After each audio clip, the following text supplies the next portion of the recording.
தமிழர் திருநாளாம் பொங்கல் பண்டிகை கொண்டாட மக்கள் தயாராகி வருகின்றனர்.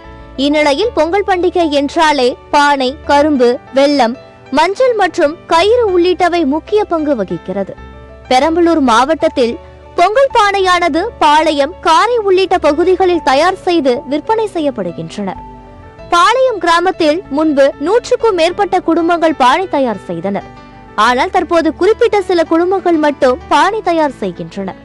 பானை ரூபாய் 50 முதல் ரூபாய் 100 வரை அளவுகளின் அடிப்படையில் விற்பனை செய்யப்படுகிறது.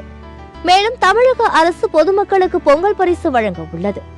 கரும்பு, அரிசி உள்ளிட்டவைகளை கொள்முதல் செய்து வழங்குவது போல பானையும் கொள்முதல் செய்தால் பொங்கல் பரிசோடு சேர்த்து வழங்கினால் தங்களுடைய வாழ்வாதாரம் அதிகரிக்கும் என்றும் தமிழ்நாடு அரசு நடவடிக்கை எடுக்க வேண்டும் என கோரிக்கை வைக்கின்றனர்.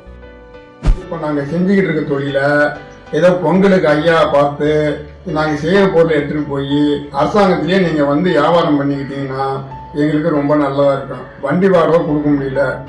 அதனால் நீங்கள் வந்து தயவு செய்து இந்த பானையெல்லாம் அரசாங்கத்தில் ஆளை வச்சு எடுத்துகிட்டு போய் நீங்கள் கொள்முதல் நீங்கள் செஞ்சு எங்களுக்கு பணம் கொடுத்தீங்கன்னா ரொம்ப சந்தோஷம். மழை பெஞ்சா 3 மாதத்துக்கு சூட வைக்க முடியாது. அப்போ நாங்கள் வீட்டில் தான் குந்திருப்போம். ஏன்னா ஐயாவை பார்த்து இந்த வெள்ள நிவாரணம் மாரி எங்களுக்கு பார்த்து கொடுத்தீங்கன்னா அதை வச்சு இந்த 3 மாதம் சாப்பிட்டோம். அப்புறம் தாய் மாதம் மேலே இருந்து நாங்கள் வேலை செய்வோம்.